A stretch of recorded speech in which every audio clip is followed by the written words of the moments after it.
দেখি প্রথম MCB open করি আমরা। হ্যাঁ, ওপেন করছি। প্রথম এমসিবির জন্য প্রথম 2টা লোড। আচ্ছা, দ্বিতীয় এমসিবি তুলি। হ্যাঁ, দ্বিতীয় এমসিবি দিয়ে আমরা দ্বিতীয় রুমের প্রথম লোড। এরপর হচ্ছে একটা 2 সুইচ, 2 স্থান থেকে নিয়ন্ত্রণ। আচ্ছা, এটা কি ওয়ারিং করছেন? আচ্ছা, সার্ভিস প্যানেল ওয়ারিং এর সুবিধা কি? সুবিধা হচ্ছে সার্ভিস চ্যানেল ওয়ারেন্টি সুবিধা হচ্ছে জিনিসটা দেখতে সুন্দর, কোনো জায়গায় আবার রিপেয়ার দরকার হয় এটা আবার রিপেয়ার করতে হয়। আর কন্ডুইট ওয়ারিং এর অসুবিধা কি? কন্ডুইট ওয়ারিং এর অসুবিধা হচ্ছে এটা স্যার একবার মানে ইয়া করে ফেলে, এটা পরবর্তীতে কোনো আবার রিপেয়ারিং দরকার হলে তখন অনেক আচ্ছা, ঠিক আছে। এটা কি পরিমাপ করে?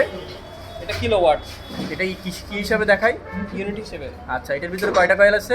2টা কয়েল। কি? একটা কারেন্ট কয়েল, একটা প্রেসার কয়েল। আচ্ছা, ঠিক আছে। এটা কোন সার্কিটের আওতায় পড়ছে? এটা পাওয়ার সার্কিট। পাওয়ার সার্কিটের সর্বোচ্চ কত ওয়াট নির্ধারণ করা হয়? সর্বোচ্চ হচ্ছে 3000। আচ্ছা, ঠিক আছে। ইস্তিয়াককে অনেক অনেক ধন্যবাদ।